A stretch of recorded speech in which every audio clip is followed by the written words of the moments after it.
Welcome to another episode of Two Ales and Hockey Tales with Wally. And today I'm so excited to have on a 46-year-old from Cardiff, Wales. He has been with the Shed's favorite team since '92. As a player, a two-time British Hockey League champion, a one-time British Super League champion, two-time Challenge Cup winner, and a KO Cup. And as a coach, was a Challenge Cup champion with yours truly. Helped get the Cardiff Devils kicked out of the hotel in Sheffield, I believe. Rumor has it he is back behind the bench in 2022, and his podcast, Behind the Bench, was the first one I ever did and inspired the Shed and changed my life. So thank you and welcome to the Shed, Neil Francis. Hey, Wally. Delighted to be in the big Shed. guy? Yeah, excited. I know it's busy. It's early, man.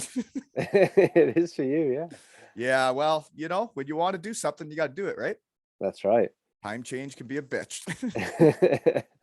Okay, so how we know each other. I just thought of this when you popped into the Zoom call here was there's a picture of you with your old man, and that made me think of when we won the Challenge Cup together, and that drive to the game, you were getting sent photos, eh? I remember you showing them to me on the back of the bus. Yeah, we were getting ready for the game there. Everything's all serious, and I get a message from one of the owners, and I think and I knew they were up there ahead of us. So there's me thinking that they had some intel on the Sheffield lineup or something. It's going to be something serious. And I open it up, and there's a picture pops up of my dad on the supporters coach with a pair of boobs on his head. yeah, boobs on the back of his head. That came up on the owner's trip to the Shed. It was Shostak that took that picture. Yeah, those fan buses can be a heck of a time. I think he's still scarred from that, my dad. I don't think he was scarred at all. I think he enjoyed every second. Yeah, bet he did. It was a pretty big smile I saw on his face in that picture. Another way we know each other is, you may or may not be aware of this, but Friday night, your rink is going to be littered in Buenos and Twix. Yeah, I can't wait. Yeah. Buenos for the boys, folks. Jack, That's Evan, it. and Colby. Episode 115, I think. I don't know. I've been doing a lot of them. Wally still influencing Cardiff Devil match nights. Hey? Wow. You got to stay involved even from your Shed, right? That's it, yeah. So I guess that's another part of how we know each other was the last time we would have seen each other was a Cardiff Devils match night, eh? It was, yeah. A very memorable one. Yeah, you didn't get to see the show or video at this time, you sicko. No. I was rolling out the red carpet for you. Yeah, I remember actually you were one of the things I remember when I had done the speech, and you would have known exactly what type of stuff was going on in that room. And then I had to get dressed business casual and run around the arena.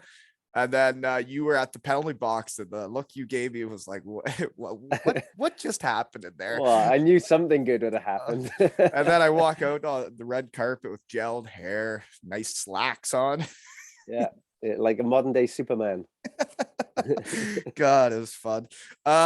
Actually, funny story. I had Mark Flood on last episode, and he's buddies with Dixon. And then after recording, he's like, I was talking to Dixon like a year or two ago, and he's like, do you know this Brent Walton guy? Guy's a nut bar. He came into our room naked. I don't even know the guy. And I think that's the best thing about when you came back from Wally night and did the pregame speech, is that there was a bit of a changeover in the room from the last time you'd done it. So a lot of those guys had no idea what was They didn't know what was coming. No, they saw it. Yeah, and I think you mentioned it was Shane Morrison's first game as a Cardiff Devil. Former NHLer. They don't have pregame speeches like that in the NHL, no, folks. They don't. Hey, it could change the NHL if they did. Maybe people would smile and enjoy the game in the NHL then, Yeah. Anyways, they did. That's quite the speech. But okay. How else we know each other is, I guess, you were my bench coach for the Cardiff Devils 2014-15, eh? Yeah, I was. Well, we had real life Reggie Dunlop, Andrew Lord as the player coach. I was the bench coach, and in the first couple of years of the new ownership. Do you think Andrew Lord overplayed himself? Wow. Wouldn't you, if you had the chance to put yourself up with Joey Martin and I would have. Morissette and number one PP unit? Mm-hmm. Yeah. No, I remember. I remember. I still think I had the most points per ice time Points average. per minute. Points per minute. Leader. Is that a thing? I Yeah, think well, it should be. I led the league in that. Yeah. Okay. And this episode is brought to you by GB Sportswear, based in Penarth, Wales, folks. And they specialize in football, rugby, hockey, netball, and cricket attire. I checked out the website. They got a lot of nice clothing there, and they can make your team look like a team, right, Franny? That's right. My ball hockey team that I'm big into, we play every week. We just had a new set of jerseys and shorts and socks and everything. GB Sportswear came up huge for those, and they look fantastic. And I think I sent you over a picture. Eh? It's on the poster. Yeah, I'll post that. That's GB Sportswear, folks. So if you got any teams or anything that needs some attire, check them out at gb-sportswear.com. And that's based in Penarth, folks. So check them out. But yeah, they did have really nice stuff that I saw in there. Okay, moving on though. What else was I going to say? You, the other part of how we know each other, other than you were the the bench coach, is I believe there's a couple times you even videoed the pregame speeches. Yeah, you sicko. Important role to get those things documented. It was yeah. There's a couple videos out there that if you boys just want to hit delete on the phones, that's fine. Yeah. They won't see the light today. It's just I think the last time we actually played it is when on my podcast we got the Challenge Cup winning team back together, and then after we stopped recording, then the guys stayed on for probably an hour and had a good chit chat there, and we were talking about it, and I brought it up on my phone and played it over the camera, and the boys are just loving it. Brought back some good memories. Yeah, it was the Sheffield one, perhaps. I think it might have been Thor. Yeah, Thor or Steeler Dan getting a paste in from Thor. Yeah. Mm-hmm. Well, now Steven Dixon and the whole new wave of Devils get to know what my junk looks like too in the videos. I know Sam Duggan's still watching the video. That little sicko. yeah. He asked me if he could see with his own eyes, and I think it was the Hulkster and the mini Hulkster when Colby got involved too. Right. Yeah, that one was a bit weird too. But Dougie better be hiding in the net on Friday, because those Buenos are going to be coming at him hot. He's better have a big game. Yeah, he better. You got to earn your Buenos. It's like Wally night. You can't lose on a night like this, folks. Get ready. Yeah. That was a tight one though, wasn't it? Remember it was 0-0 in the third period. Yeah. And that's why I didn't know what to do. Yeah. Me and Hendo stood there drinking beers thinking, oh my God, hang on. And you like, I've got to get over that section, but I don't want to do it. And then they score and it all goes wrong. And then there was a 5-on-3. You had a feeling, didn't you? Oh yeah. As soon as the first penalty happened, I'm like, oh yeah, Marty's got this. Then they took a second one and I knew it was go time. Yeah, and you were gone. I was. Next thing you know, me and Hendo are looking across, and there's a big flag, and there's a shirtless guy in it, and there's Wally. It was a real life Where's Wally game. Yeah. Actually, shout out to Lee Freeman Designs that do all the posters. He made a Where's Waldo in the crowd or Where's Wally in the crowd after that night. It was a fun time. I had a great time. Thanks for having me over, Devils. I don't know if anybody else had fun, but I did. That was the main objective. So did I hear rumor you're back behind the bench? That's right. Yeah. I'm doing my own kind of Superman impression with my dual life. You're back, eh? So yeah. and we'll get into you work 9 to 5 too, but anyways, we'll get into that. So you're back behind the bench. What are you doing? The D? I'm doing the D, yeah, which is a first for me, but I like it because you always did the forwards, right? Well, yeah. You did both. Who did the D with us? The D sort of ran itself, didn't they? They did, because it was only you back there. Yeah, because Lauder was on the ice. So I was pretty much running the forwards, which is probably, it is the tougher thing to do. And the D just kind of did their own thing and it was all good. So yeah. And a lot of that is the same this year. We got, so many great pros back there. When you look at Richie and Mickelson and Registers won a bunch, and Batchy Lou, and now we got. They know what's up. They know what's going on. But I tell you what was the early challenge on the D is when you go down a D man, especially in those early days when we had guys missing with COVID and injuries and stuff like that. And luckily Todd was on the road trip in the CHL game, and we had 5 D men going because Mickelson was hurt. And he's like, do you know how to do the 5-man rotation? And I was like, oh my God, never even thought about it.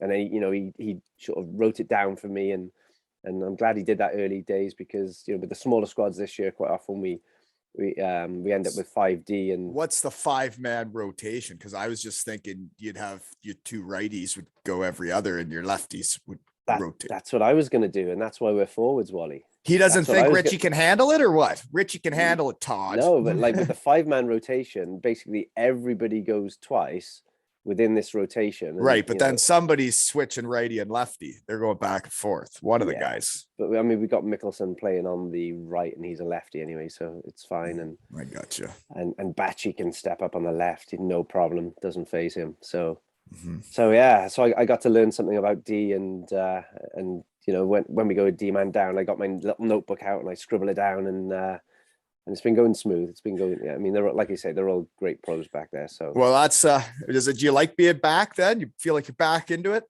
Yeah, it's good fun. It's Scalds, our coach, is great to work with. He kind of empowers the players, empowers the other coaches as well to input.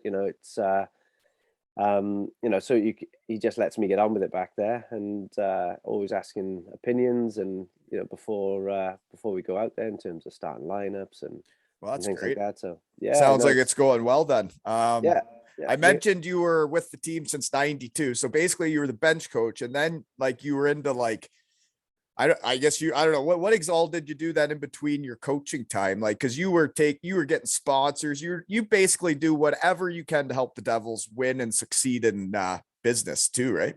That's about it. Yeah, I mean, you just help any way you can, kind of like spray painting yourself naked and running around, right? You got to do what you got to do, haven't you, Wally? You gotta. Even if you can't play, you got to try and help the team. You can't play, win. You got to help in some way. And, people always ask me, so what do you do with the Devils now? And it's hard to explain, it's such a, I had a hard time explaining too. Yeah. Yeah, especially to your work colleagues when they see the photos coming out. But I mean, I guess I suppose I badge myself as like a team consultant back then, where, I like helping with the recruitment side of things, or, Todd will always run some stuff, the business side. On match nights, I was looking after the hospitality and, welcoming sort of sponsors and their guests who'd never been to a game. So I do my own little pre-game talk, but it was nothing like yours, Wally, because I don't think you can roll that out with sponsors, can you? No, I don't think they'd be back. But those guys, the fact that I'm an ex-player, an ex-coach, that, when I get to speak to the people they're bringing to games for the first time, that's sort of quite unique, and explain a little bit about the rules and why everybody jumps on and jumps off after a minute. It would be very helpful for sure. And then rolling out the red carpet for guys like you to come down on the ice. Well, I still can't believe you guys did that for me. That was it was a life-changing night for me. So thanks, guys. Yeah, I remember when we devised Wally Night, it was on a CHL trip. I forget where we were now. You guys FaceTimed me on my way home from work. Yeah, you were in work. When we were talking about we got to get some of the the ex-players back. And the first name that came up was Wally, and then it was Wally Night. Then it's like, let's FaceTime Wally. I'm like, no, he's in work. He's never going to answer. So whoever it was FaceTimed you. Sure enough, you answered to. Well, I had a missed call while I was driving home, and then I pull in the driveway. I'm like, why in the hell would Todd Kelman be FaceTiming me? And then I called back, and it was you guys at a bar, and we all we're in a back alley outside a bar. And then that's when Todd basically he said, we're gonna do Wally Night. And I'm like, we're actually gonna do that? And Steve looked at him and he's like, are we really? And then I was like, are we? Yeah, within about 3 minutes, Wally Night was cemented in. And well, do you know one person I need to shout out, because I do think he was the one that got the whole ball started, the whole ball rolling, and he was the one that reached out to me via Twitter, and he was the one that was making the videos of me and all that, was Paul Sullivan. Sully. Yep. He definitely started nudging people towards having a Wally Night. So thank you, Sully. I don't forget what you did for me also, buddy.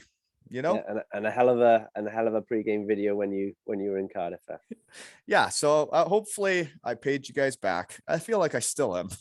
Yeah, Now I'm helping you guys recruit. That's it. Okay. So where and what are you doing now? So with all that coaching and all the Devils time you put in, you must have an understanding wife like mine, because you also work too. I do. Yeah, it's quite the juggling act at the moment. So I've got my full-time job, and you I said understand. yeah, you said 9 to 5, but I mean, one of the things that happened in COVID is that my office job is now a working from home job, so I can flex my hours a little bit more easily. So I understand. I still work full-time hours, but I also train with the guys, the Devils, Thursday and Friday mornings. So I have those off work, but I work back those hours on a Monday, Tuesday, Wednesday night, sometimes a Friday night. So you just give her at work Monday to Wednesday, and then dear, those are long days that day. So then you could have been on a bus trip on a Sunday night, come back middle of the night, and then you gotta just floor it at work all day Monday. Not bus trips anymore. We're flying. We're a big deal now. Oh yeah, you guys are a big deal. I remember coming back 5 years later. It was nothing like I remember. I know. The showers weren't a foot full deep of water. There's no beer holders in the shower. Remember the days when I was playing, and we would bust it up day of the game, leaving 6 a.m, arrive there 4 o'clock, play at 6 o'clock, bus straight after, and then I'd get home at maybe 7 o'clock in the morning from Fife, and then quick shower, into work, and into the office as it was then, and then just get going. So yeah, it's so that's what I'm doing as well. Is I mean, like you said, I got a family, a wife, and 2 kids as well, and there's the I mean, Laura's been great in terms of doing the heavy lifting on the running around when I'm either working late at night or on the weekends, but try and do what I can when I can. But they let you follow your passion, just like mine's doing. Thanks, honeys.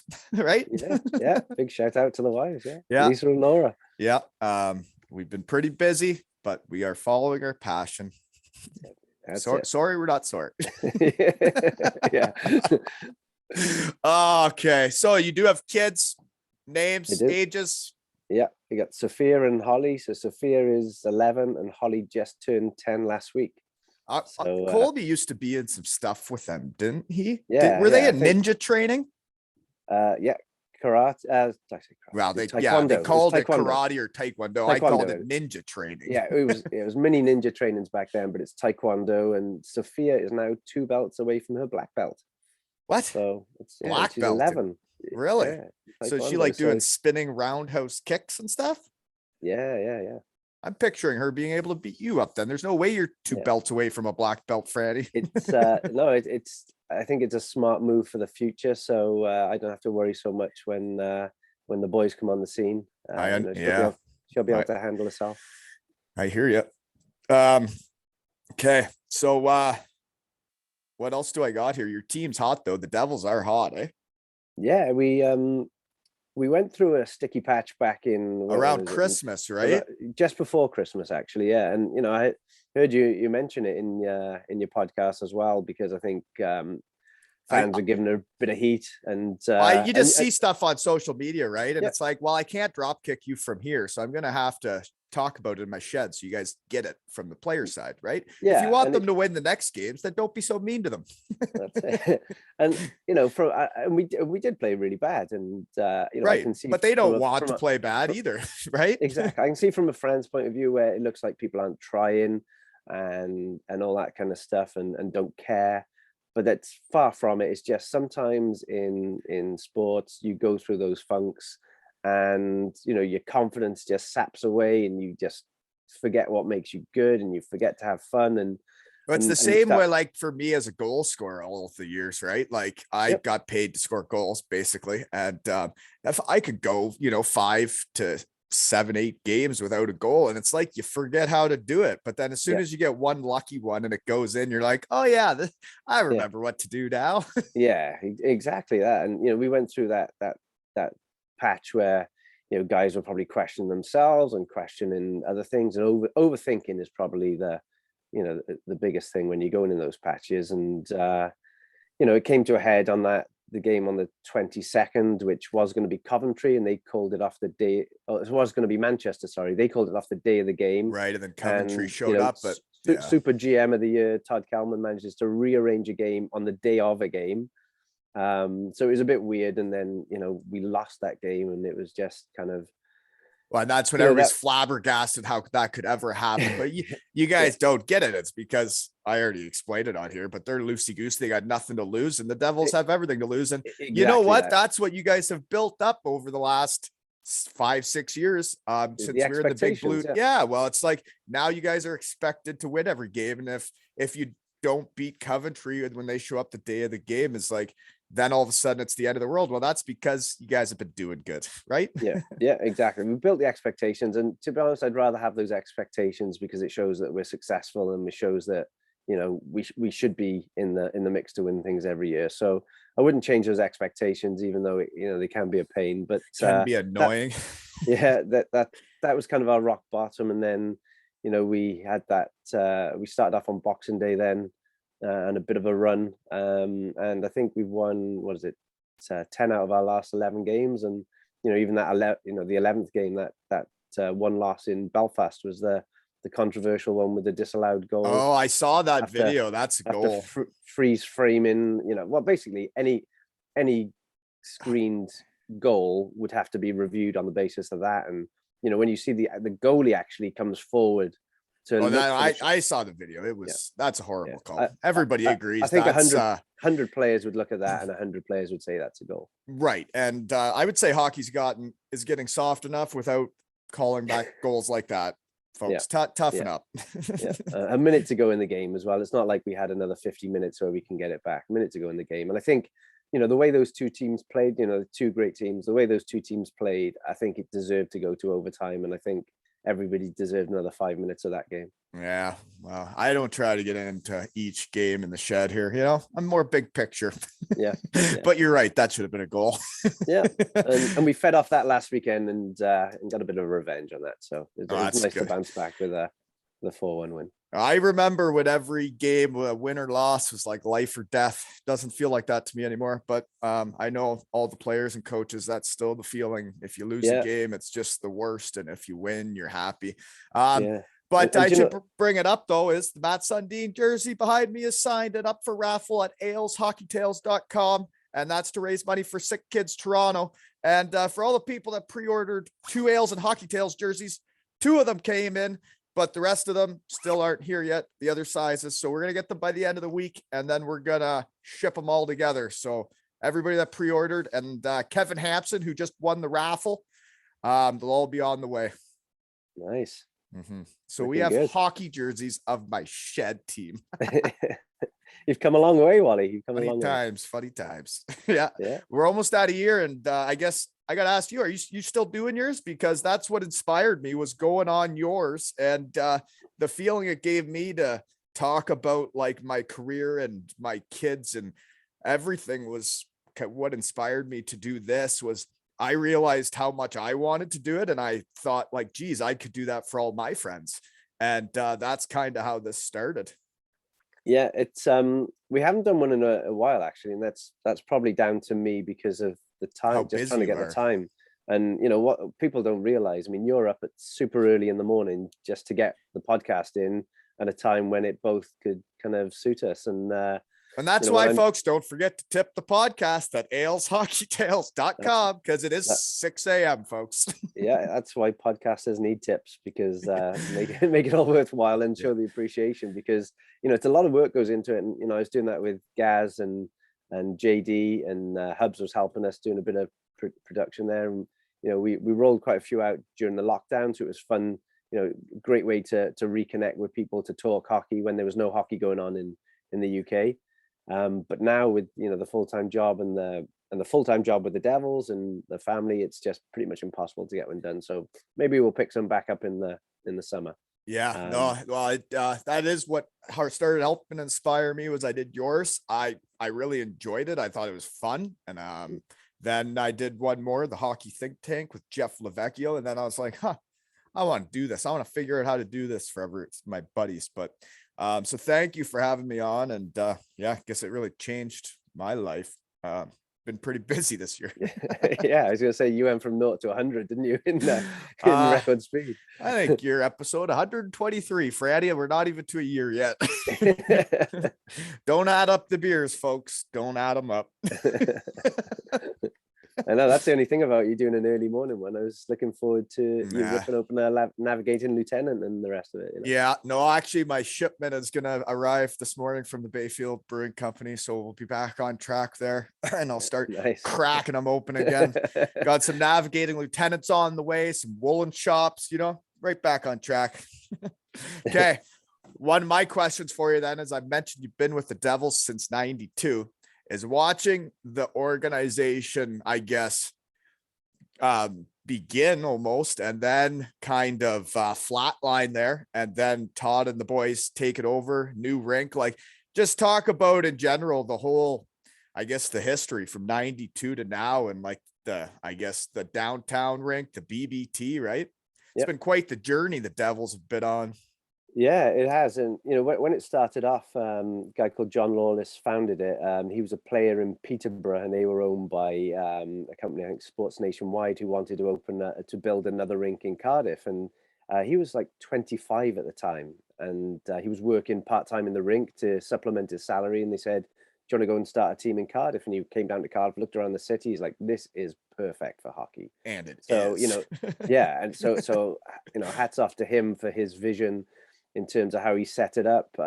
He saw the Welsh flag, and it was, red, white, and green. And he's like, wow, New Jersey Devils playing red, white, and green, Cardiff Devils. So that's kind of how he named the team.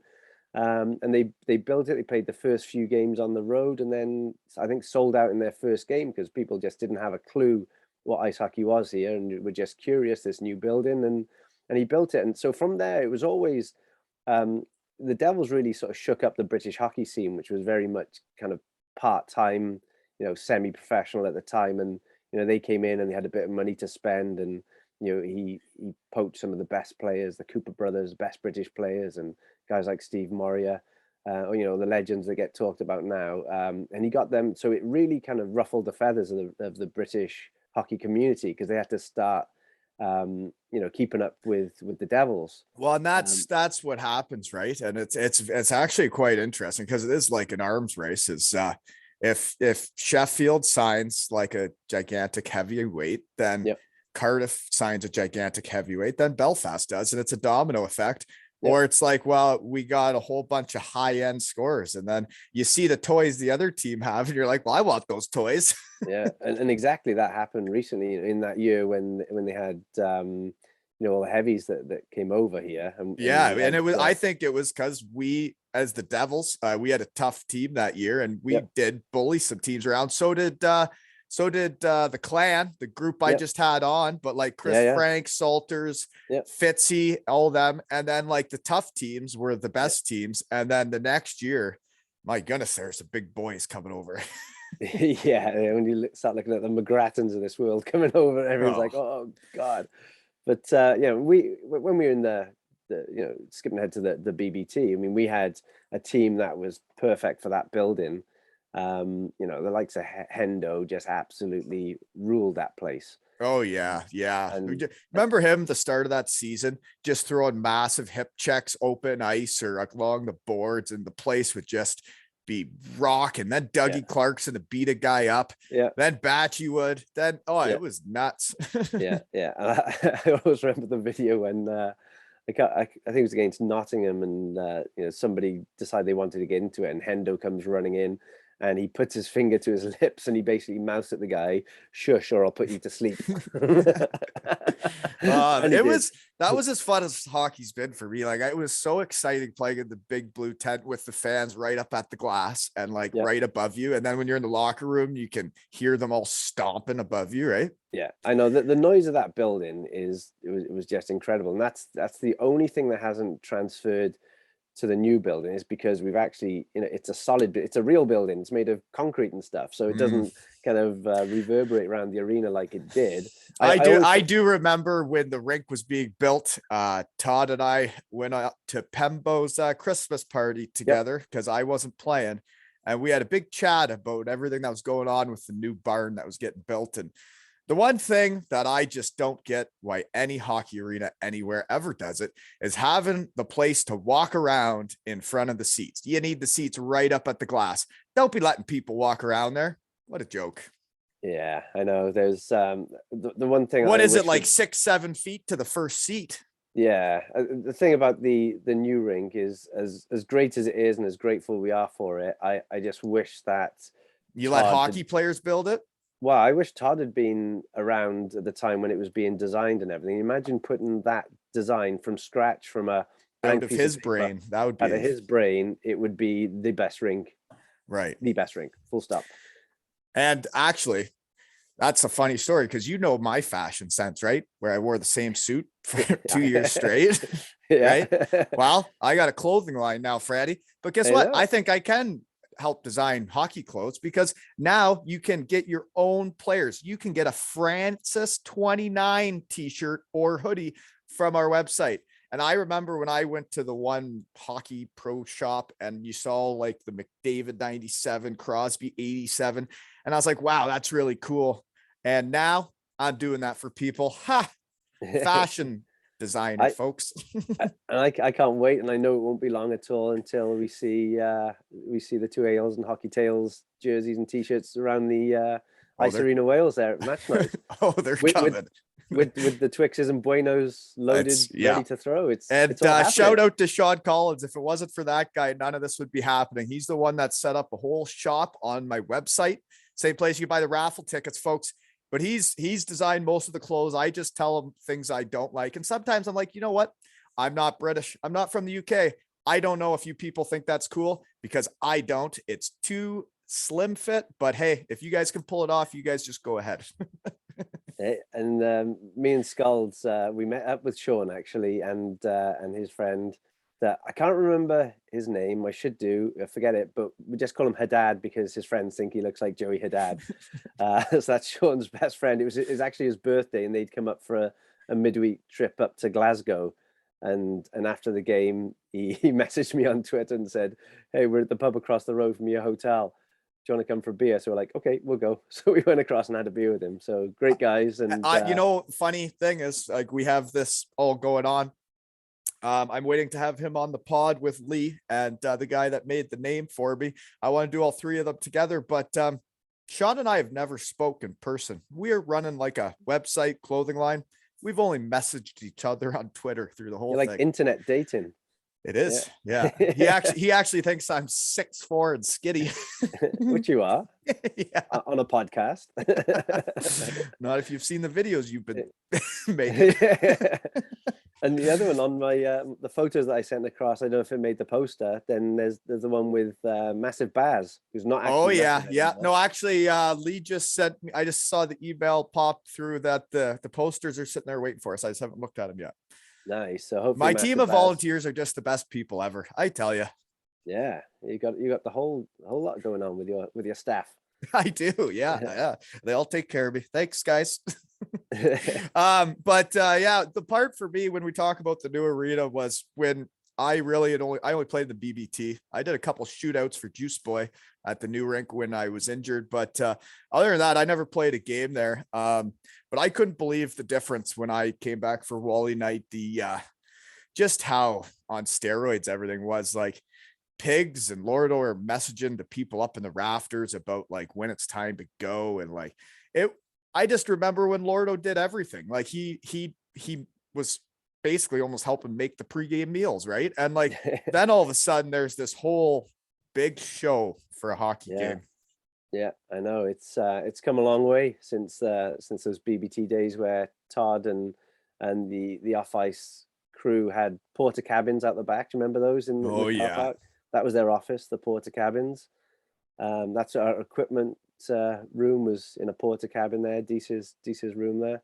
And then we had that's where we'd get me dressed up for the shows. Yeah. It's outside. Yeah. In the unless it was one of those shows where we hid you in the toilet and then you had to burst out there. Yeah. Well, you had to keep the guys guessing. You could keep coming out of the same door and get stale, right? Yeah. Always got to mix it up. But seriously, have you ever thought about how ridiculous that was? What was going on? I mean, it's ridiculous from day one with Lordo, because I mean Lordo's so straight and serious about hockey, and the amount of detail we all know he puts into the preparation, and he was playing as well as being coach. And I always say this thing, like when Lordo took over as player coach that summer, I knew the expectations he had on himself, and I was like, Lordo, you got to just kind of accept your point production is going to drop in half. I did not envisage him on the top line with Joey Martin just absolutely tearing the league up. But then he tearing the league up. Fourth leading scorer was on the third line in the league. 9 minutes a night, Lordo. And then do you remember he came in, didn't he? He started a few things doing like the wrestlers and that, and would come in and rip his shirt him off. and Dees were doing the pregame speeches, and they were doing them weird because I know Lordo realized like he can be a lot. He strives for perfection with every player, and he cares about every guy, but he knows he can be a lot. So he thought before the game, everybody needed to just take a breath, have a laugh. And well, wouldn't you know it, my body type can do that for folks. Yeah. Well, when it went flat and then he had to call on reinforcements, you were right there, weren't you? Hey? I was, yeah. I was pretty lost there in life when I couldn't play or help or do anything. And then all I was doing was helping the power play and watching, making notes, talking to the guys in between periods. I'm like, I can do more than this. This is boring. So then I did reach out to Lordo, and I was like, hey man, why don't I have a crack at this with these? I can help him. And then the first speech just turned into the next, and then it snowballed. And I remember saying to Lordo, I'm like, can I reuse a character? Can I say be like the Hulk again? And he goes, well, the only way you can do the same thing you've already done is if it's bigger and better. It was like, I understand. And we kept making them bigger and better. Yeah. And that kind of, it typifies how the organization grew, where we start off in in the BBT with porta cabins and stuff like that, and you were cobbling together outfits from Colby stuff. In the end, you had a budget. Yeah, you had a weekly budget that you could go shopping to Toys R Us and get some new accessories to make it bigger and better. And we did. Once I brought out the Nerf gun, yeah, and I was spray painted blue as SWAT, and I looked like a Smurf. And they lost 6-0. Gosh. Yeah. But yeah, like, so you guys have done all that. You get the new rank, and now you're even in the Champions Hockey League. And like my son and I can play with you on NHL 22. It's just wild to see what's happened from when I showed up that first day, 2014, and I look at that big blue tent when Lisa and I pull up. Colby's in the car seat. We got a full bus with the team of guys. Yeah, I remember. And I had been in Sunderjewski with like a beautiful rink, and then we show up and I see that big blue tent, and I'm like, where in the hell did I sign up to play hockey this year? And next thing I know, I have the most fun I've ever had playing hockey. And now to see what you guys have made of that organization since is pretty cool from over here. Yeah, it's not all about looks, is it? You look at the BBT on the outside and, looks a bit beat up. And then when you get match night in there with all the fans stamping their feet on those wood benches, then it was electric, especially that first year that, we had, 6 weeks to pull a team together. It was late in the day. The takeover wasn't done until late in June, I think. And, we're starting in 6 weeks and just had to get at it.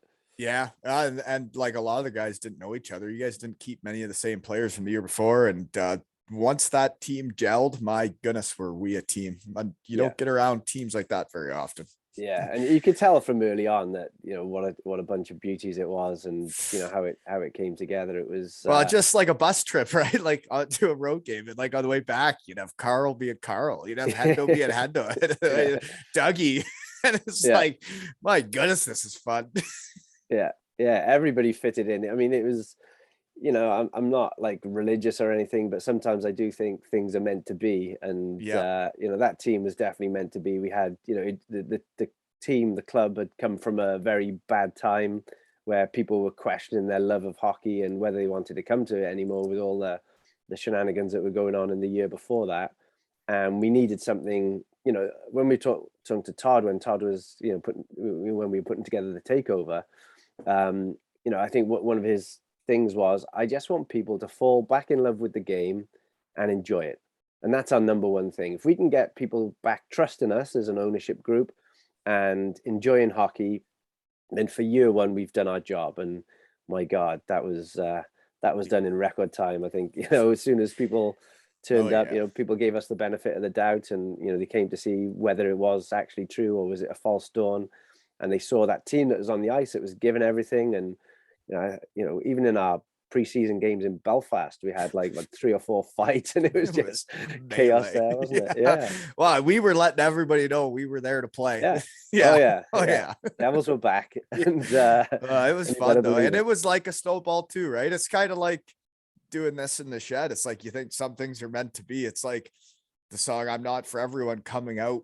That was my favorite song when I think of doing this, and it hit home. And then Yeah, the way some other things have worked out, it's like, geez, it's like I'm meant to be doing this. Like episode 100, I released that biggest one, and then all of a sudden it's like your podcast year in review the next day, and it starts sending me all this stuff, and I'm like, it's just the timing, the way everything's worked out, the way guys make time for me.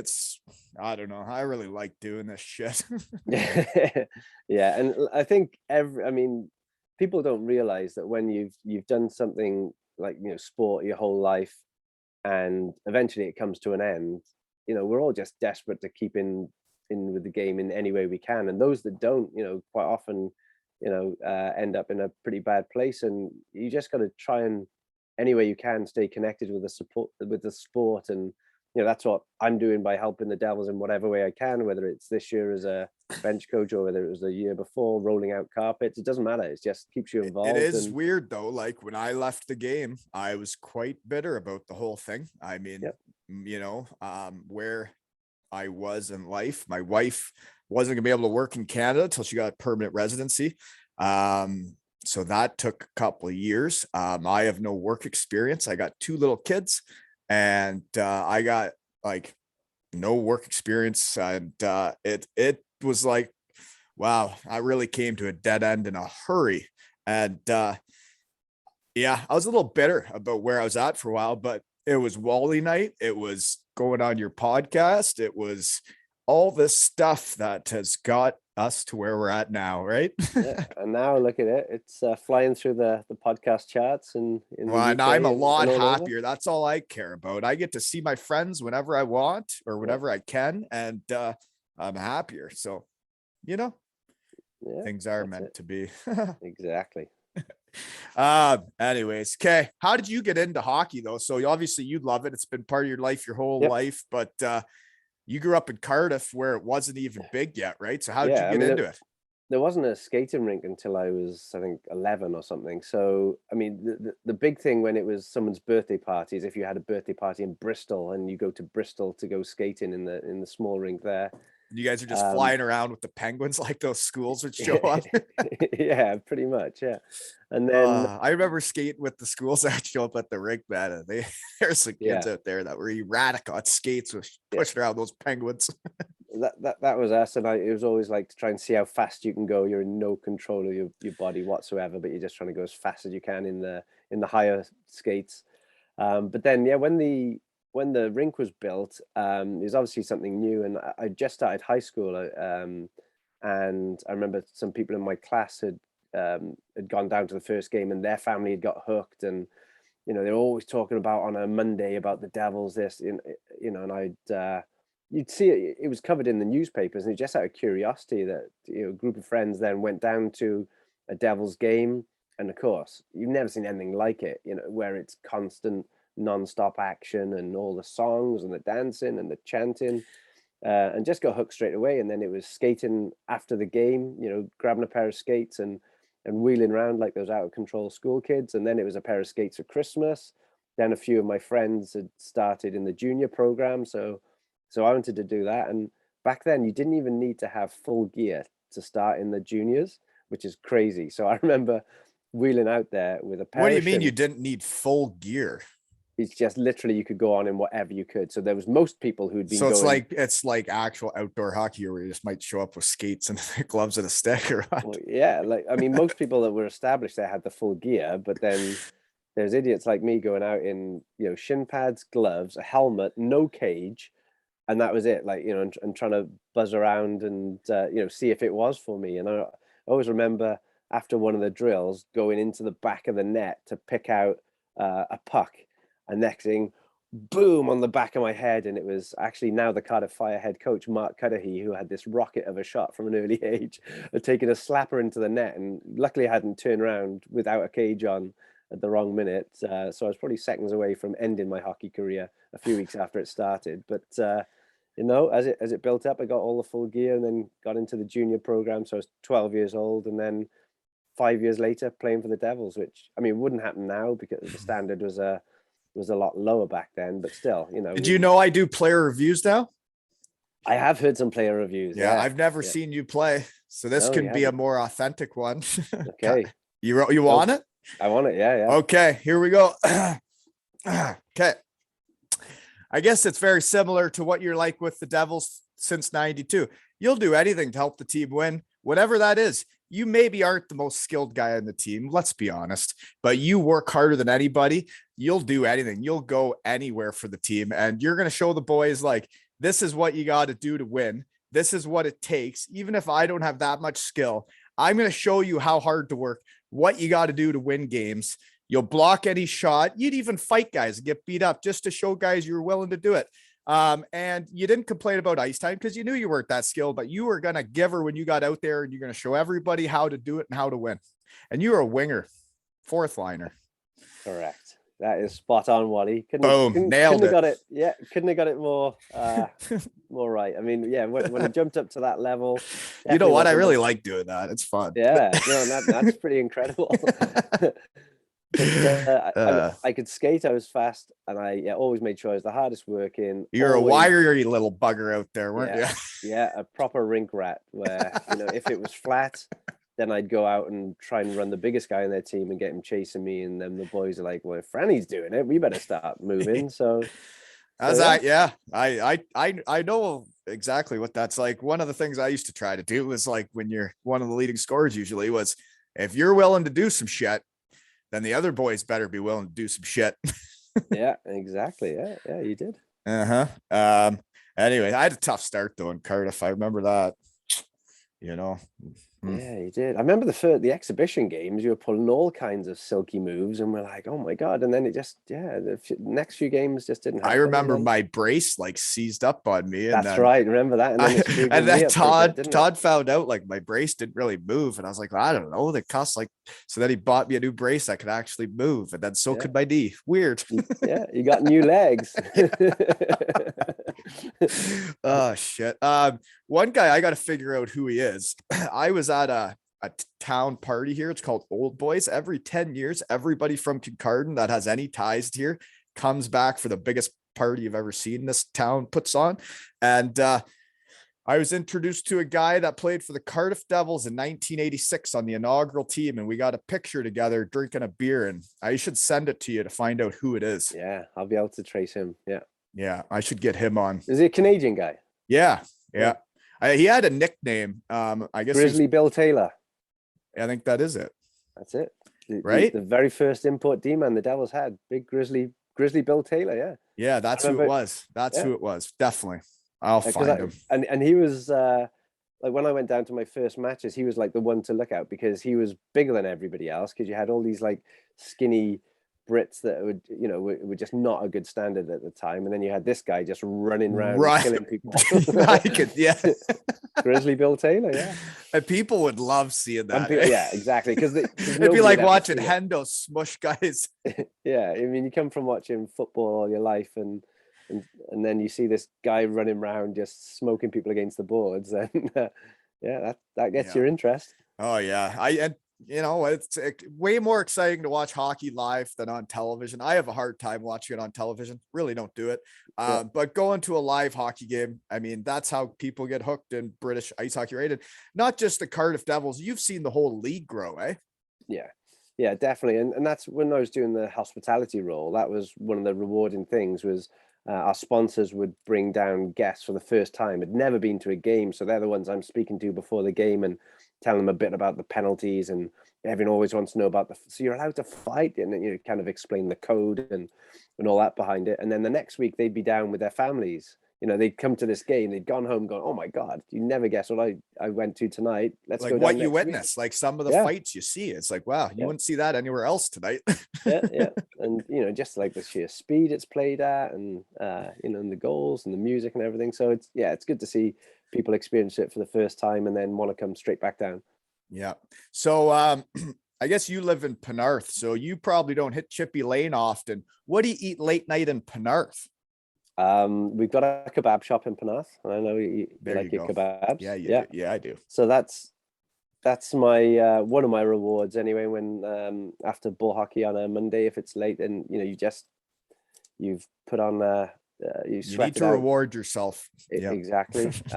So that's one of my late night ones. I mean, no, Chippy Lane, I haven't seen that for a while. That was a different big part of your my life growing up. Yeah, it was a big part of my life growing up, and especially when we had the in-town rink. We were right there by Chippy Lane where the John Lewis is now. Oh yeah. On the corner, so right out of the rink, right to Chippy Lane. That Chippy Lane, and it's still part of the night. You finish, you got kicked out of the club because they're closing, but you still got a good hour on Chippy Lane. Oh, it's a great time. Yeah. It's fun. Okay, back to hockey talk though. So you do make the jump to, I guess, professional in 92, 93, and that's the BHL. It's the British Ice Hockey League. I got some questions here. Okay. Yeah. You're saying it was kind of part-time, and now I get it. So Cardiff wins the first 2 years. They start paying some guys. So this Hilton Ruggles. Yep. 34 games played, 81 goals and 143 points. So what is going on? Like, you guys are winning games like 20-0, or what's happening? Well, back then you had, I think it was 4 imports. It started off as 3, and then the whole like reclassification thing where people were getting their British passports if they'd been here long enough, so you could have one of those. And then they opened up to 4 imports. If your import didn't get 5 points a game, they were fired. Like honestly, it was an import just had like 3 points a night. That no way. They got rid of them. They brought someone in that could get 5 or 6. And it was, I mean, typically the scores would have been, I don't know, 12-6. That's a typical score, where today it's kind of 4-2 or something. Yeah. So it was a lot higher scoring back then. Yeah. The goaltending was a bit shaky, and so I guess if you only have 3-4 imports and the British hockey wasn't what it is nowadays, that would be, I could see it. Okay. Yeah. So you were basically running 2 lines, and then you'd have a kid line, and so that's where I would come in then. We'd have the kid line. Okay. The Cardiff junior development, they did a pretty good job of that. All the imports had to coach one of the age groups. So that was kind of part of your role, was to coach in the age group. So we sort of got to jump on the other development programs and started producing our own. And some of the historical teams like Durham and Murrayfield, so Edinburgh's Murrayfield. Yeah. They had a lot of their Brits, so they had that kind of program bringing it through. And then we were able to then come through, and we'd be the kid line. So they'd normally throw us out when they were 4 or 5 goals up and let us run around, and then we kind of earned more and more ice time as it went on. But yeah, if your imports weren't getting you 5 points a game, some of the stats that I wrote down were outrageous for Mr. Hilton Ruggles and Rick Brabant. Rick Brabant, yeah. He was a player. Yeah. Well, Rick Brabant had in 93-94, the research team found 208 points in 44 games played. Yeah. Geez, that guy must not have gone to Chippy Lane often. No, I mean, Rick Brabant, I mean, he was a player that absolutely tore it up at that level, which wasn't a great level back then. But then he stayed in the UK and he moved through to the Super League, which was a unbelievable level. It's kind of the level it is now, and he still produced. He was one of those that he would practice like it was a game, running guys, burying on chances, just doing everything. And then in a game, he was the same. Yeah, and so some people didn't like that about him, but I always respected that he sort of earned. Yeah, he was showing up every game, so he earned every right to be arrogant or whatever people said about him. But yeah, he was something else. Okay, well, Mr. Ruggles that year, yeah, he had 100. He had 100 goals.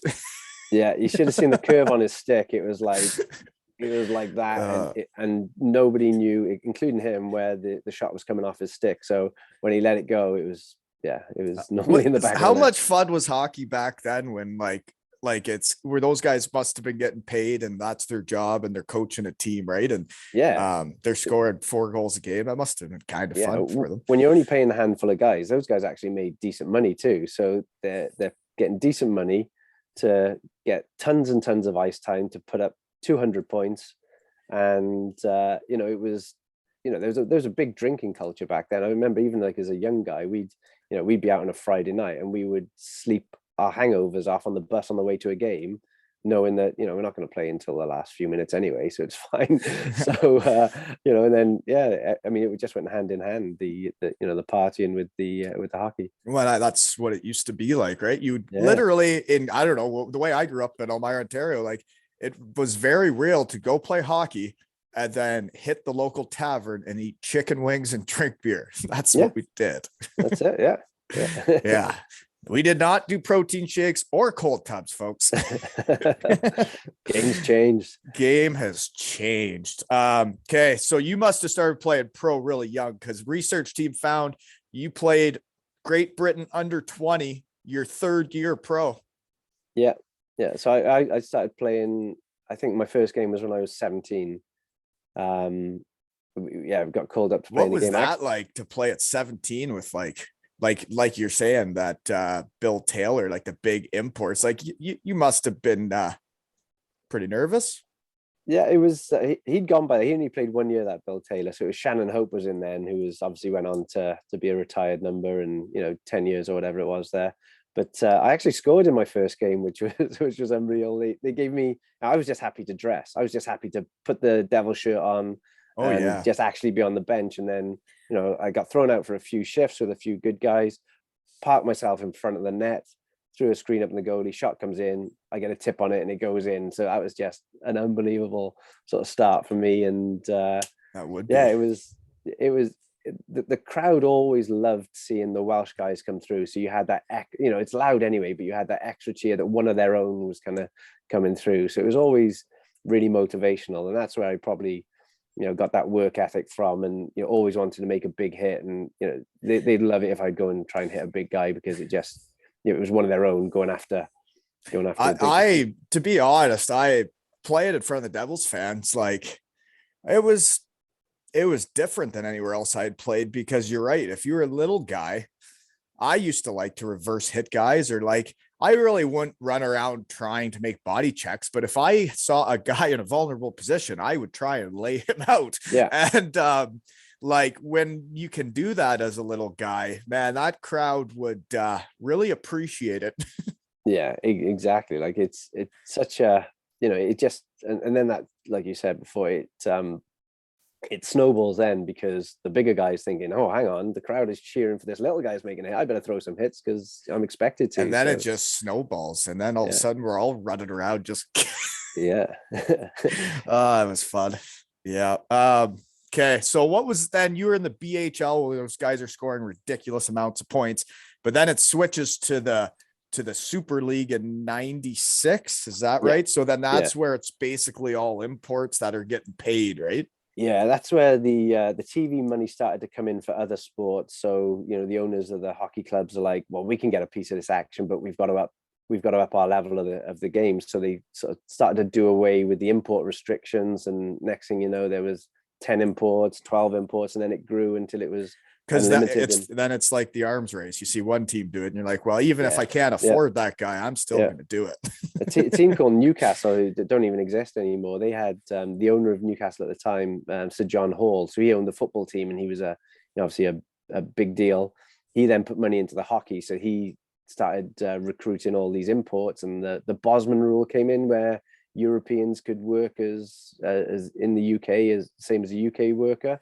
So all of a sudden, European players started coming in and getting jobs. And then next thing you know, there was no import restrictions, and it eventually forced guys like me out that couldn't hang with it, because everybody, the arms race, like you say, it was to bring in more and more imports, and that was it. So, but you guys did win it. Yeah, we won the first ever Super League, which was. I think I saw pictures of that. Wasn't there like a parade downtown? Yeah, it was that was unreal. So it was the first ever Super League. So it was a big deal, and we had that team in the first ever Super League was character wise very similar to our BBT team that you were on, Yeah. full of absolute beauties. Who, Animals. yeah, really, and On and off the ice, folks. yeah, we had the best time on the ice. We had the best time off the ice, and these are guys I still speak to today. That will drop a message when the Devils win or something, or before a big game or something. But we did have a parade. We won it, so we had an open top bus parade through the city on a rugby day. So you know how busy Cardiff gets on a rugby day. So the whole streets are lined with Welsh fans, and we've got this big banner at the front. Cardiff That's Devils. the pictures I've seen. Yeah, Super League champions, and we were wheeling through the closed off streets then, because the rugby was on, just with the trophy there and having the time of our lives. Yeah, no, I saw that. Looked like a heck of a time. Yeah, I was gonna say something now. I totally forgot what it was, but winning's fun.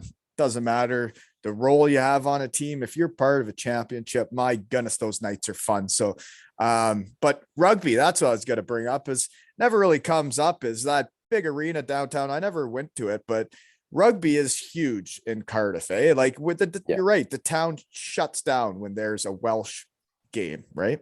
Yeah, well, even when it's an away game, if it's like the Six Nations or something, then every single bar will be packed with people queuing to get in, trying to find a spot to watch the game. Shout out to Eli Jenkins in Cardiff Bay. Yeah. I went there a couple times for some Six Nations games. Yeah, and to write my master's, to do your MBA, yeah, and to do the thesis, yeah.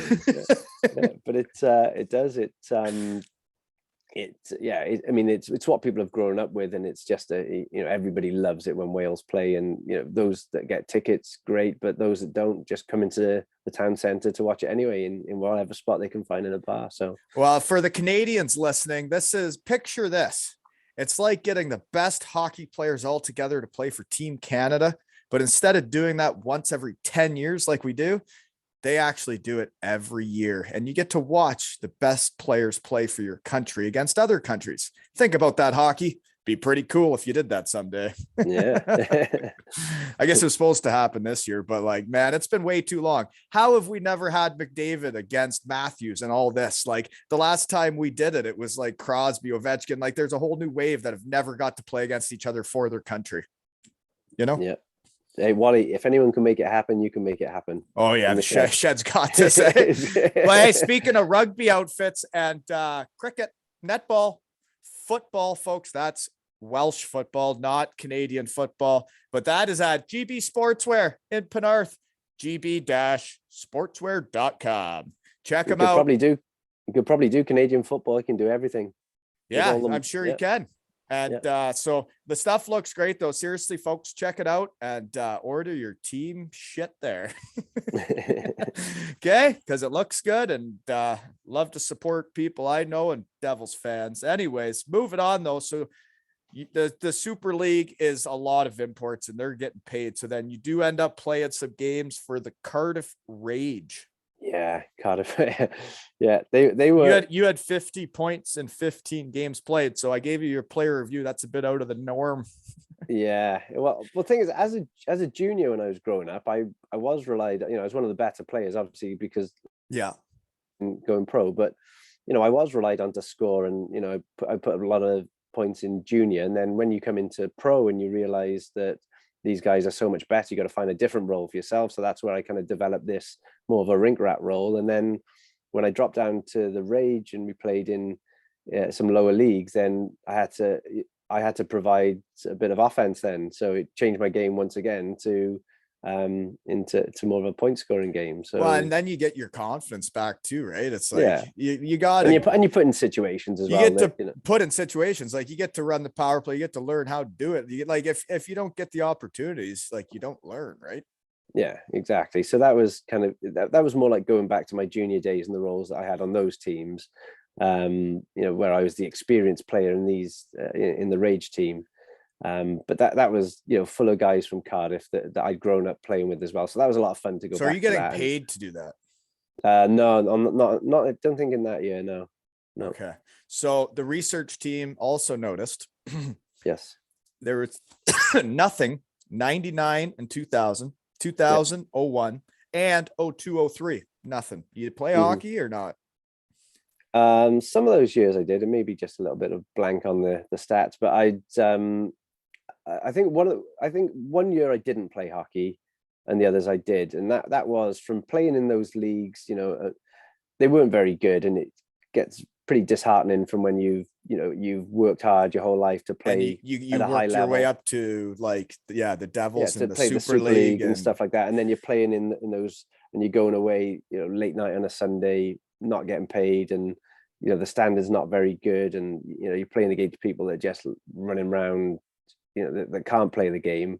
So I think I got a bit disillusioned with the game in one of those years, and thought enough was enough. But then we had a year just after the Super League where the Super League, I think, folded, and there was an opportunity to get back into the BNL, where the Devils dropped to the BNL. So that's when I picked it up again and got it going. I find when you say that about going down and it's not quite the same as it, there's a lot of NHL guys that go to Europe, and if they played in the NHL, even if it was for a season, even if it was for 10, 20 games, there's a lot of them that really can never face the fact that you can still make a career, you can still have fun in all these other countries.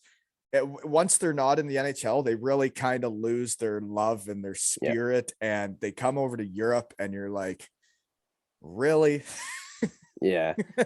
And it's a trap that some teams get into in the recruitment over here, because they want to be able to league. tell their fans, look at this guy, he played in the NHL. For the big resumes, and it's not the guys with the big resumes that are the best players in the league each year. You can tell that they're super talented, but there's a reason they're not playing there. There's a level of caring that needs to happen to actually be the best, right? Yeah, and you do get exceptions. I mean, the guy we got this year, Mickelson, Brendan Mickelson, he played over 100 games in the NHL, and he plays every game for us as if he was playing in the NHL. Like he's one of those super dedicated guys, like the hardest worker in practice, hardest worker in games. And he's got that touch of class about him. So you do get exceptions like that. We had Craig Weller in Cardiff when we broke the Guinness World Record, and he was the same. He played 100 games, and he was just a phenomenal athlete and cared as much about the games for us as he did. Well, you definitely can't put them all in the same box, right? But I'm just saying, more often than not. Yeah. Well, and I couldn't imagine making the NHL and then going the places I went to. Where I went to, I always thought it was cool because it's everybody's perception, Uh-huh. I think my shed's really cool. Some people might not even think it's that cool. I do.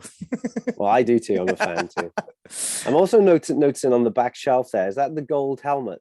Oh yeah, that's my Danish gold helmet. We were beside talking my about Bayfield that Bruce. Yeah, we were talking about that in the dressing room, in the locker room the other day, about the different sort of traditions over Europe, and I mentioned the gold helmet because I remember when we recruited you and then started doing the research, and the first picture that came up on Google was you wearing this big bright gold helmet. I was like, who is this guy? Hopefully it wasn't the parade day. No, it was on the ice. It was on the ice. Thankfully. Okay, good. The next day we had to go meet the mayor as a team. We went on the bus. Yeah, I was still in one. Can't imagine that. No, well, when you win it, you got to floor it, folks. Don't forget to. I did every time. But yeah, the gold helmets, they bring a whole different element to a party, man. You can give people medals, whatever, trophies. You put a whole team in gold helmets, your night can get really carried away. It is way more fun than when Germany makes you wear one to be the top scorer. That shit is awful. Yeah. Getting them as a team, that's fun. So then you get back into hockey. So the league switched. So it goes to the BNL, and that's not the EIHL. So what? I don't know. What is the BNL? That was the league below the Super League. So there's still a Super League, but the Devils dropped out of it, probably for money reasons, because they're overpaying people to try and compete. And then the team went bust, and then the year later the league went bust because nobody could back up what they were spending. So then that's when the Elite League was born, and it was almost a reset. I think it started off 10 imports, and it was it was a step back from the Super League, but a step up from the BNL. And the Devils were one of the founding clubs for that. So then I stepped back into that, and then played for the next however many years it was after that. Well, so I guess you won the Challenge Cup twice then, as a player. So any good memories from that? Good celebrations? You get the team kicked out of any hotels?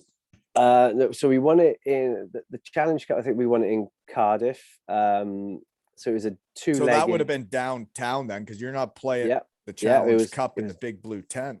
it was downtown, so it was a two-legged one. We'd gone up to Coventry and shit the bed in that game, and I think we were 4-1 down. One of my teammates, Regan Darby, had a big fight late on in the game with Graham Belak, who's Wade Belak's brother, and that kind of turned the momentum, and all of a sudden our guys were pumped up and were like, we still got some life in us. Fights can change games. Yeah, it did. There was a total momentum swing from that. And then when we came down to the Cardiff game, the owner at the time, Bob Phillips, he loved shenanigans, so he was looking for ways that he could influence this game. And Martin Maloney and Ricky Maloney that you've had on the sponsors with NIA Security. NIA or NIA? NIA. NIA.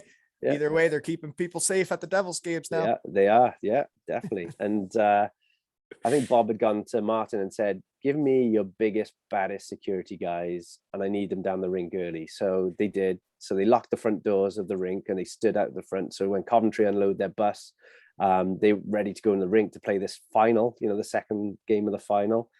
They weren't letting them in. No, you're not going in. So they made them wait outside. So, they're getting pissed off already. In the dressing room, he's probably cranked up the heat. He had all these security guys lined up down the stairs just to intimidate them, because the locker rooms were underneath the stands. So you had to walk down the stairs into locker rooms. So you had all that intimidation going on. And then the lights go out in the rink. We already had the heads up it was going to happen. But he's tripped the fuse, and all this happened. And we go out, and it's just, the place is electric because the DJ and everything, they've got the crowd singing all the Welsh rugby songs sort of thing. And it was just crazy. And then we go out, we get an early goal.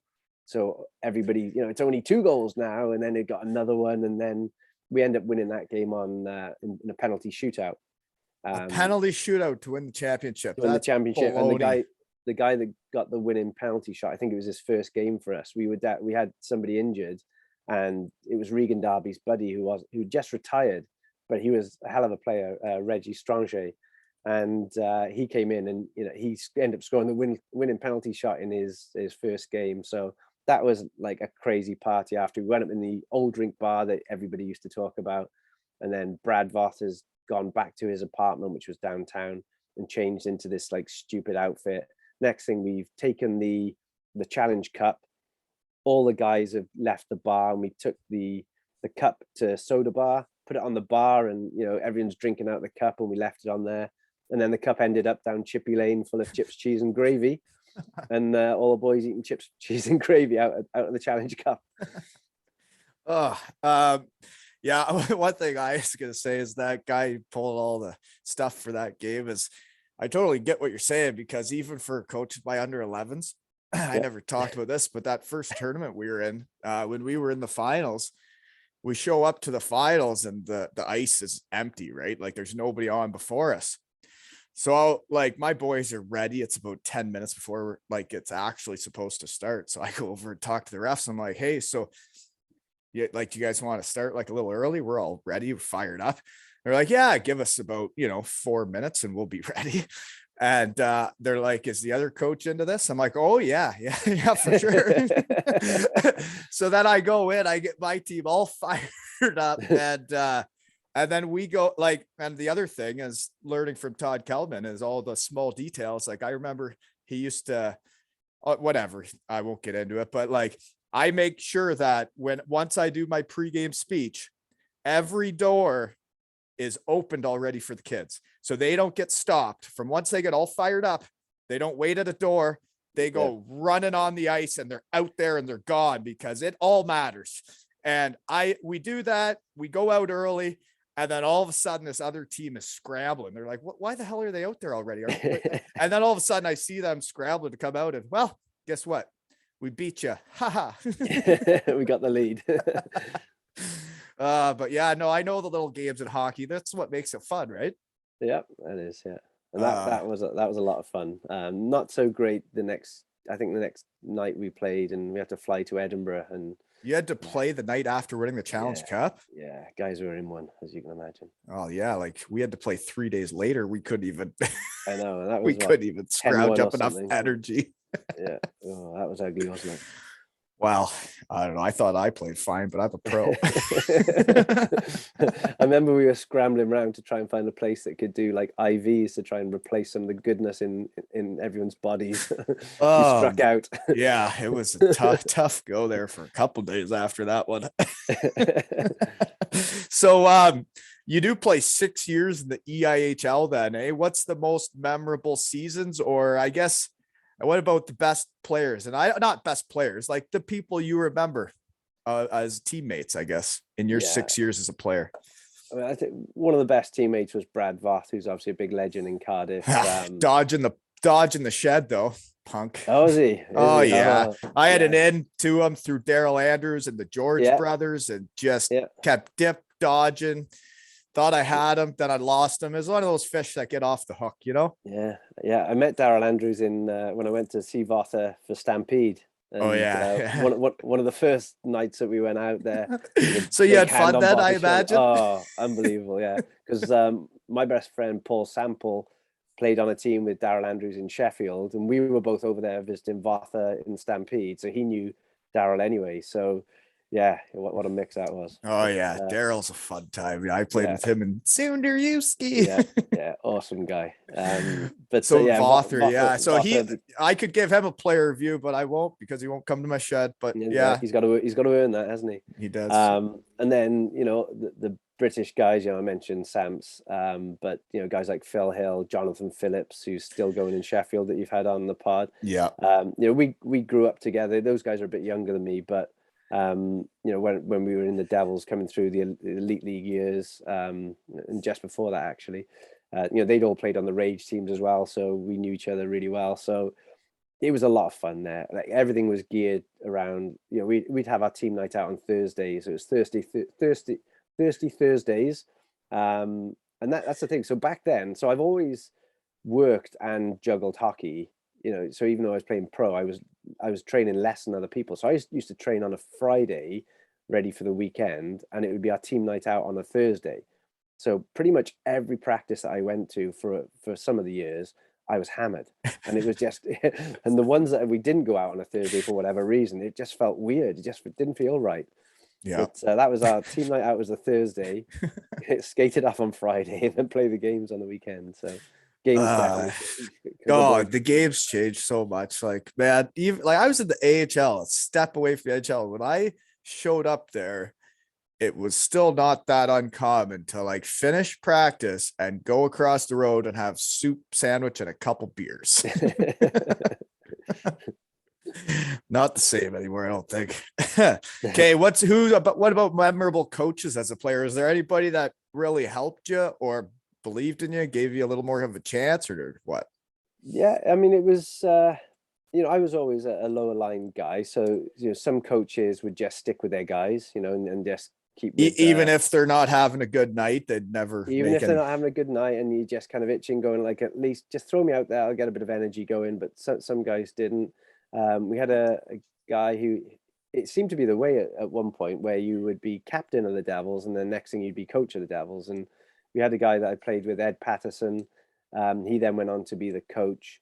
And, we mentioned before, I didn't play for a year or so before. So I was sort of working my way back in, and I wasn't really being given a chance by other coaches. And then Ed came in and he saw how hard I worked in practice. And he's like, well, this guy can give us something in a game. So he started spot shifting me into all the lines. So even though I was the 10th forward in a 3-line league, instead of just me waiting there for somebody to take a major penalty or a 10-minute or be injured, he'd actually find a way to put me in. So he would, if a guy wasn't going, he'd throw me up on the first line, second line, third line, didn't matter. He just knew that I was going to go out and give it. And so he was the one that really stands out, that sort of I felt that he appreciated what I could do and believed in me, and then that gives you the confidence to go out and play a bit better. definitely. Yeah. When coaches believe in you and take a little shine to you, or at least show that they have some interest to you, it can make you play way better, right? Yep. Confidence is a crazy thing in hockey when you look back on it. People don't realize like how much performances are all about confidence. Well, and there's like so many guys that like, when I think of all the great players I played against, there's a lot of guys that got to pro and only lasted a couple years. But if you got one of those coaches that really didn't believe in you, like all it takes is one season really to get buried and be done. Yeah. Like you have to keep having good years or it's over. Yeah. And even the shifts that you do get, if you got a coach that doesn't believe in you, you're always playing with that thought that if I make a mistake, I'm going to get benched, and then you can never play your best hockey. And that's your own mindset too. But like, sometimes you gotta be like, you know what, I gotta try something here to get noticed. Cause that's what I used to do when I went to the EIHL. I wouldn't try to do anything. I would just try to not make a mistake. Not make mistakes. Yeah. Instead of just feeling the rhythm. But okay. So you switched right from being a player right into assistant coaching. That's what the research team found. So how'd that go? Because I guess Pigsy kind of did the same thing. Yeah. So it was our coach then was Jared Adams, who was a player coach. And he was a good friend of mine anyway. So we were teammates together. Then he became the coach. He was our captain. Then he became the coach. And like I said, it just seemed to happen that way for a period there. So he became the coach, but he was still playing. And we were playing in the Challenge Cup semi-final in Belfast, and I'd had a run-in with one of their best D-men. I was trying to get under his skin and run him all night, and I had done it in the first leg, and we had a battle going on. I remember going into where he thought I was going to run him, and then I thought, he thinks I'm going to run him, so I'm actually going to take the puck this time and see. We were goal down, so I might get a breakaway, could get back in it. Anyway, I step round him, he puts his knee out, I blow my knee out, and that's my game over. And G was playing, we had a few guys out and we were struggling. So I had said to him, as I got injured, like, this is literally, I've just blown my knee out, blew my MCL, but it all seized up by then. I said, do you want me just to jump on the bench and be an extra pair of eyes for you? He's like, yeah, that would be great. It's a lot going on here. So I did that. And then, after the game, found out I blew my knee out. I was out the rest of the year. So I said, what do you want me to do? He goes, well, come on the bench. So I became his kind of bench coach then, just his extra sort of pair of eyes. And we ended up winning the next 9 games in a row. Kind of like when I started pregame speaking. Yeah, exactly. And those things just happen by chance or by fate or whatever you like. And I was 34 at the time as well. So I knew I didn't have much longer playing anyway. Yeah. So the next summer when we were talking, my knee was healthy. I could have played another year. And he's like, no, I want you to stay being the bench coach. He goes, I'll stay as the player coach and we'll see how it works. And, it worked well. He put a lot of trust in me.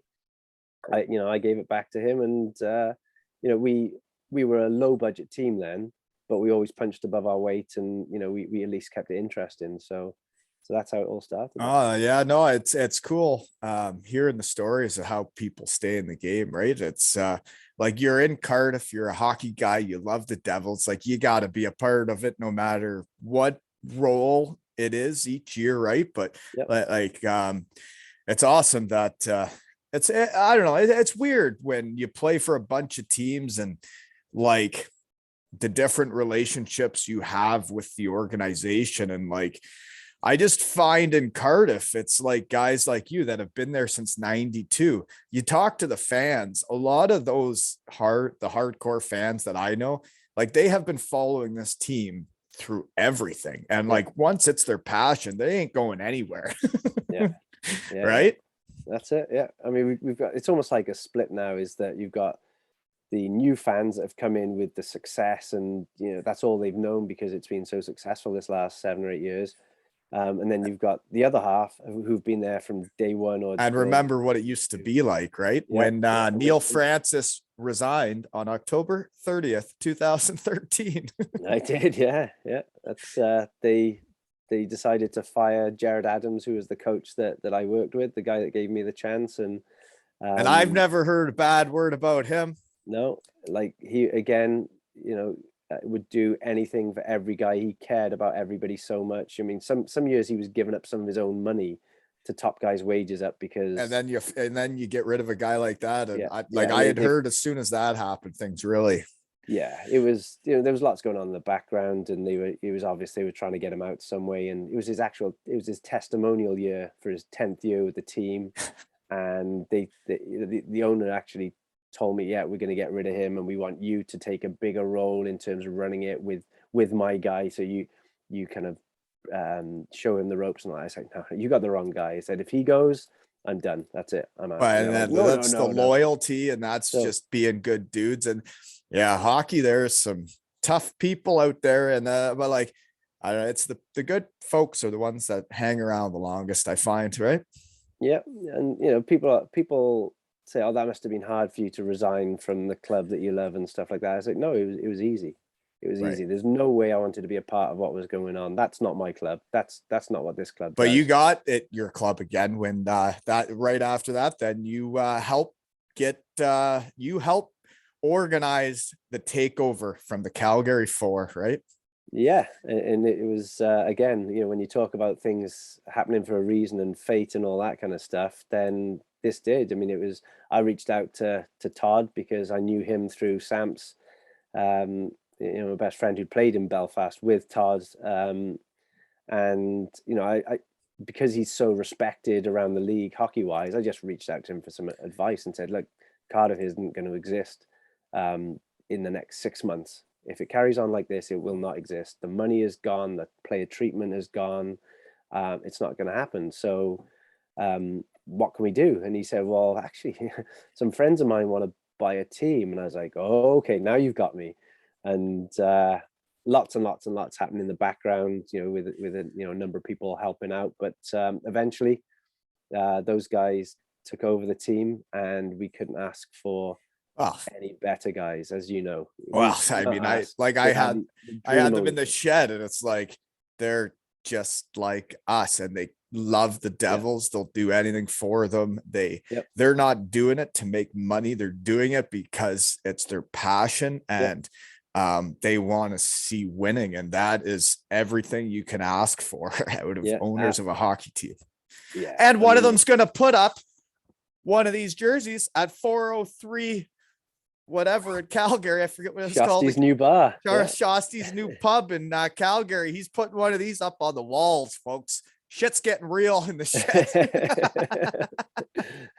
And so is Buenos for the boys, folks. Friday night. It's gonna get crazy. We're excited to have the fans back. It's been something like 6 weeks now without fans, which is just weird. It's well, what's funny is you guys have won a lot more without them. yeah. It's hey fans, don't forget my talk before exactly. Christmas. You punks, don't be punks. That's what fans need to realize, is that if we go a goal down, it's not the end of the world. And that's like, as much as fans can influence in a positive way by getting going, when that rink goes quiet, because it makes your butthole pucker up as a player. Every player starts squeezing a little bit tighter, and it's then not all of a sudden you find yourself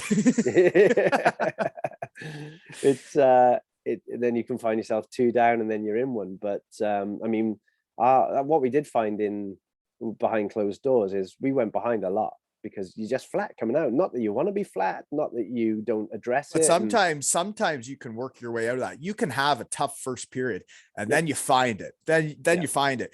But you're right, because I've played on teams that, whatever teams these may have been, say your goalie's not that good, okay?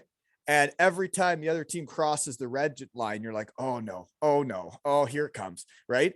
And like, you can't play hockey that way as a team. You're never going to be feeling the rhythm. And it's the same when the fans are doing that. You get the snowball rolling one way or the other, and it's like, the way you guys turned it around there after Christmas and the snowball's rolling, like if it's the same with the fans, if you score the first goal and they start rolling, same as Wally night, right? When Marty scores the first one, and then you're topless in the crowd, and then the snowball's rolling. Next thing you know, there's a second, there's a third goal, and then all of a sudden you won, right? Yeah, that's it. So that's what we've had to battle with over the 6 games, is that quiet start and a goal behind, but then guys were getting into it, and because it's so quiet, the teams are at each other a lot more, because you can hear every word. And I think we played better when we got a bit of swag about us, or a bit of chip, and then we started taking over games. And so I mean, we just hopefully we can improve our starts when the fans go in, and then get it rolling again. And so then keep the this thing, snowball continues to roll the right way. keep the pressure on those the orange guys and the teal guys. So yeah, same teams again this year, eh? yeah, it is. Yeah. Anyways, yeah, it's really cool that you've been a part of the Devils the way you have been, and like how you saved them. Because you know, like it's like you say, fate and the way things work out is like, if you guys don't do that year and you don't reach out to Todd and they don't buy the team, I'm never in Cardiff. A lot of us never are, and we never meet each other. And I'm not out in the shed doing this. And you know, it's very weird. It is crazy when you think how, you know, things could go in so different directions, and one thing just changes a million and one other things. It really does. Like, and yeah, changes whole people's lives, right? That's it. Yeah. Anyways, so what do I got here? I don't know if I got anything else other than your favorite restaurant in Cardiff or Penarth. Same place, really. Yeah. I like that. Did you ever go to the Custom House in Penarth in the marina, at the end of the marina? I know it's Todd's. I think that's Todd's the one. spot. Is that the one Matt Carruth might have said? Somebody said that one. I've heard that name. It's where you go up to the counter and you like basically pick your steak that you're gonna have. Really? No, I never went there. That sounds like it's out of my budget. Yeah, it's not. I was on the MBA program, Freddie, and I had 2 kids. Well, when you sort of recommend it to people and they're like, well, if I'm paying decent money for a steak, I want them to serve it to me and come up and take my order. But it's pretty cool. It's more of like I guess a European feel to it, where they've got all the meat and the fish in the counter, and you go up there and you give your table number and you order it, and then they bring it in, and it's I think it's probably my favorite. I think you're not the first person to say that place, and I never did get there. So yeah, kind of Wally night too. We'll go there. Yeah, we might need to make that happen. Have to figure out how to do a live podcast, maybe at the bar, right? Yeah. Have a couple of players on after the game, maybe Todd and you before the game. Who knows, right? A lot of options, Todd. Yeah. Wally night too. Sow the seed.